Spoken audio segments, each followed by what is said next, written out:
I want to speak about Subriel Matias, who is fighting tonight, 15th of June, 2024. He is the IBF champion at the super lightweight division, 140 pounds. We've got four champions in this division: Isaac Cruz, Teofimo Lopez, Devin Haney, and Subriel Matias. Now, personally, I believe Subriel Matias is the most dangerous and the best fighter in this weight class. And he's pushing for undisputed. He wants to fight all the champions. Also, he is the least popular of the champions in this weight class. Maybe it's because he doesn't speak fluent English. Maybe that has some sort of something to do with it. Canelo didn't speak English and he's adapted and he's learned himself some English and he can have interviews where he speaks English now. Maybe Subriel needs to work on that. But his style is very fan friendly. He's aggressive, come forward, pressure fighting boxer. He has skillful attributes when it comes to a traditional boxer. He's not all over the place. He has good structure, good technique. He's got good shot selection, but he's definitely a come forward pressure fighter, finding his sweet spot with like in the mid-range to inside position in a fight. So he wants to come forward, he wants to close the gap, and he wants to put pressure on the situation with a lot of heavy duty shots. He's one of these fighters that is of Spanish speaking Caribbean descent. I think he's Puerto Rican. He's actually fighting at home. So he is signed to Eddie Hearn with his Matchroom worldwide global brand. And Eddie Hearn likes to have his fighters fight at their base, like in their hometown, and build a support unit from there and then go outwards with his fighters. Signed Subriel Matias lately, and he's taking him back home to Puerto Rico. This fight is happening in Puerto Rico. And with that being said, why am I interested in this situation? I am interested in this situation because he wants to become undisputed. Therefore, that means he wants to fight all the other champions. He's been running down Devin Haney for a while. Also Teofimo Lopez. Those two fighters, he's definitely be on their case to have a unification bout. Who do I think will first have the unification bout with him? Well, Devin Haney is signed also. Well, he's not signed to Matchroom, but he works with Matchroom a lot. He works with Eddie Hearn a lot with his own promotional banner, Devin Haney Promotion, DHP.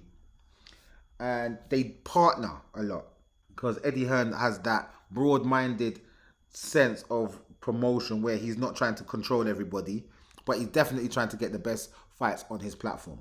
Devin Haney is the easiest fight for him to make. Devin Haney needs to fight his mandatory, which is a Spanish fighter by the name of Sandor Martin. Sandor Martin is very much a carbon copy of Devin Haney, where they are pugilist specialists. They would like to dodge raindrops and stuff like that. They don't want to get hit, and they throw very, very limited amount of punches. They're very, very limited with their punch output because they want accuracy. They want to hit you with 100% punch rate, 100% hit rate, so they never want to miss. So they seldomly throw unless they think they're definitely going to hit you, which can be a very, very boring fight. That fight there, Sandor Martin versus Devin Haney, can be a very boring fight for the neutrals.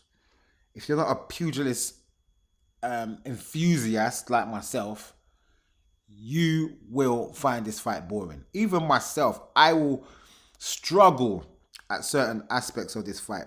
Devin Haney does like to sometimes come forward, but I think after him being handled the way he was handled by Ryan Garcia, I think he may be tentative in his next fight, which is against Sandor Martin.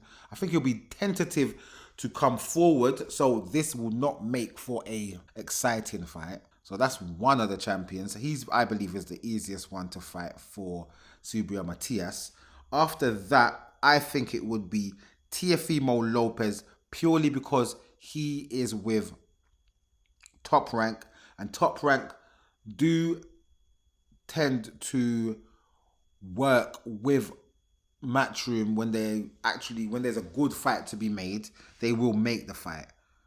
So Teofimo is the second easiest fight to make, but then again, Teofimo Lopez hasn't shown much interest in fighting Subriel Matias. So we'll see how that goes. I'll be looking forward and looking into any comments that he may make towards Subriel Matias, because Teofimo Lopez can be very vocal. Sometimes he sounds a bit like he's not all there, but he's all right. He's a good guy, and he's a good fighter.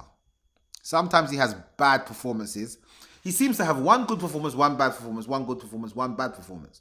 So he's about to fight. So he's about to fight some guy called Steve Claggett. Now, I ain't never heard of Steve Claggett. I know nothing about Steve Claggett. I've never seen him fight. I don't know who this guy is. This guy's had 47 fights. He's knocked out 26 men. And I ain't never heard of this guy. I can't tell you any of these guys that he's fought either. I don't know who he beat. I don't know who he lost to. That's who he is. So, with that being said, I don't really know. I expect Teofimo Lopez to deal with his mandatory and keep it moving. After which, I expect him to want to unify with someone in that division. And I think he might go for Isaac Cruz, who is the WBA champion.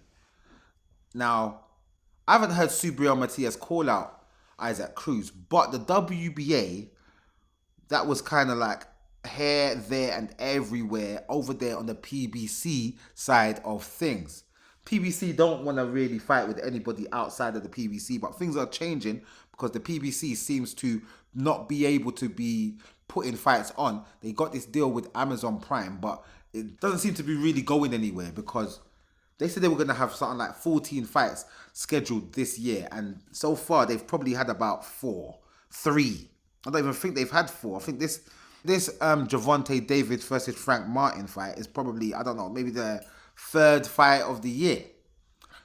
So we don't know what's going on with that, but I haven't heard Subriel Matias call out Isaac Cruz or Rolly Romero, who is before him as the champion.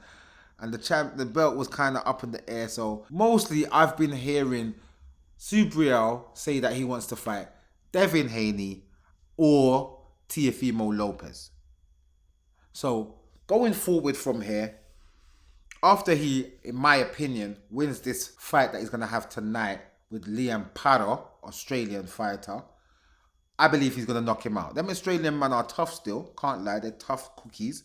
But I don't think that he's going to last the whole distance with Subriel Matias. I believe Subriel's going to knock him out midway through the fight, mid to late rounds.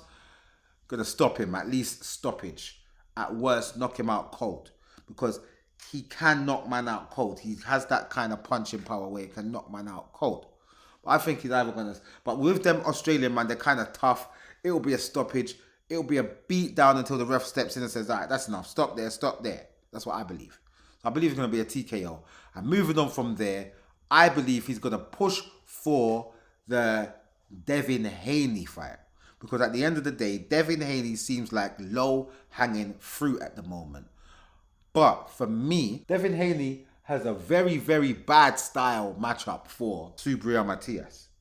Because pressure fighters break down pure boxers because they take them out of their comfort zone. They don't allow them to pick them off from distance. They don't allow them to have limited punch output. They put the pressure on, make them work a lot more harder than a pure boxer would like to work, therefore disrupting their whole flow, disheveling them, and ultimately breaking them down.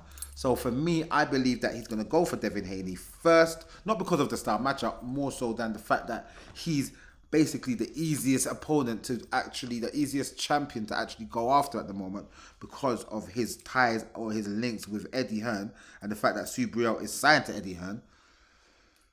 So we'll see what goes on from here. So I wonder if he's going to go for Devin Haney first or Teofimo Lopez first, or if he'll go for whoever has the WBA title, which is Isaac Cruz at the moment, We'll see. And I'm going to keep watching this space because I'm a big fan of this Subriel Matias and his fighting style. So, keep watching this space. We'll talk about the fight after it happens, maybe tomorrow or Monday. And I'll see you in the next video.